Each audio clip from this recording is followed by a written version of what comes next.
You've got to have values and things that you can adhere to, but you've got to be able to understand how your influence affects those around you and how you can deploy that in the proper way. And so when people don't understand these levels of leadership, what they're doing is every time they get to the bottom of that next level, right, where they need to make that shift, that's where they're going to feel the friction. That's where they're going to feel that tension that they're putting on you and I is, I need you to be able to make this thing happen for me. And they think it's a dollar amount. And in reality, it's a shift that you get to make about who you are. Where is your leadership level?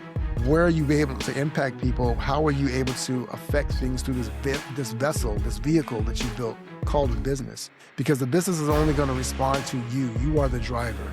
You're the pilot. If you don't have that capacity to be able to do that, then you're still going to struggle, and it's always going to be a war. So it doesn't matter who you get to consult. It doesn't matter how much you pay them. If you're not ready to make that shift and you're not ready to help your people to make that shift in your business, if it doesn't have the structure for that, which to that point, most businesses, 99% of businesses do not have the structure to be able to be more successful than they already are.